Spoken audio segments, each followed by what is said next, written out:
Welcome back, everybody. You may have noticed the brass that was flying out of there was actually brass and not steel case stuff. What we're going over today is the Red Army standard, all copper, jacketed, brass case, 7.62 by 3.9 ammo. So a lot of you folks out there have been waiting for this to come in. Those of you that can't shoot at, or shoot, I should say, at ranges that don't allow steel jacketed bullets, this is kind of a godsend for you guys. So what we're gonna do today, do a little bit more shooting with it, let you know what I think of it overall, get into the gel test, chronograph test, all that jazz, and then wrap it up at the end. But that's what's coming up, guys.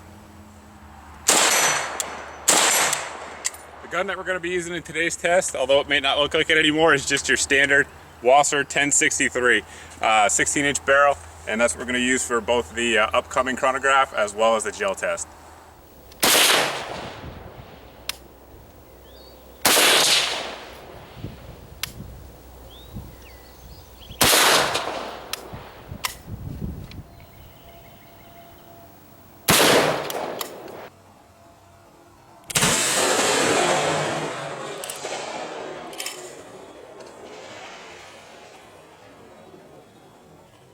Taking a look at the wound track, you can see right at about the 2-inch mark it starts to tumble all the way down to about 5-inch mark, tumbles again, and goes through. Let me show you the overhead view so you can see what happens in the second block, but keep in mind these are 16-inch blocks, so it's still going just fine at 16 inches. And I'm not sure if you can see it here, but there's a line that goes right down here, right down there, and it exits the block right here at about 28 inches. So what I'm going to do, shoot it one more time, see if we can keep this one in the block.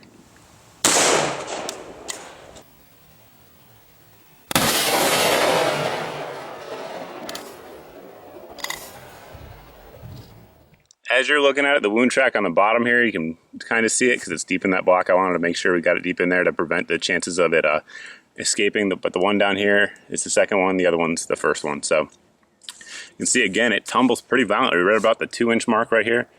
Moving on down, another tumble, moves through into the second block. You can see the 16-inch mark here.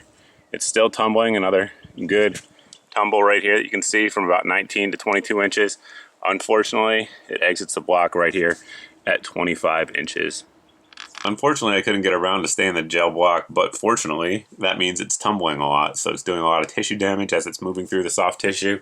And I know a lot of you hunters out there are going to like that, and guys that might be looking at this for self-defense as well. Just keep in mind it was getting a lot of penetration there, so it's always something you have to factor in when taking shots with that type of ammo. So it does come in these 180 round range packs that you see here, and that elite marking there is what's going to differentiate this between the steel jacketed stuff. This is the brass cased and copper jacketed bullets. Now within that comes in these 30 round packs.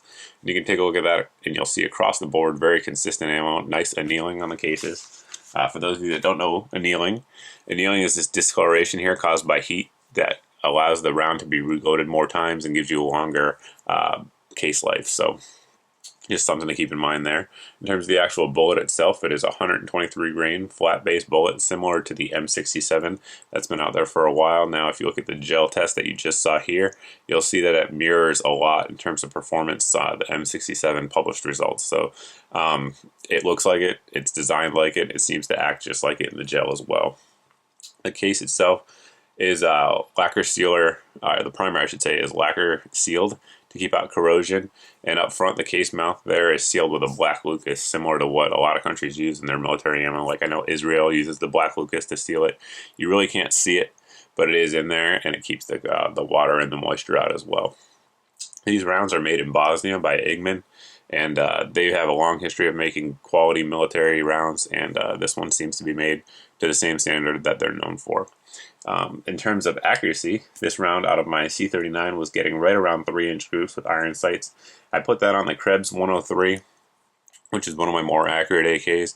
Got it down to pretty consistently right about 2.5-inch grooves. Now certainly that's not match results, but those rifles aren't match rifles, and I'd imagine if you put it in a bolt gun, you'd be able to cut those grooves in half.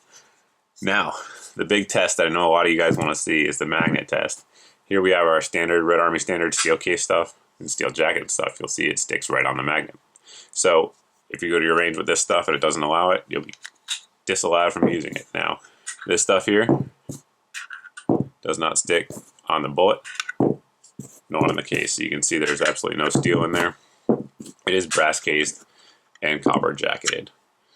So for those of you guys that are at ranges like that, you don't have a choice and that's all you can shoot, this stuff really is kind of a godsend for you. In terms of price, the brass case here is going to come in somewhere around 40 to 60 cents depending on where you buy it.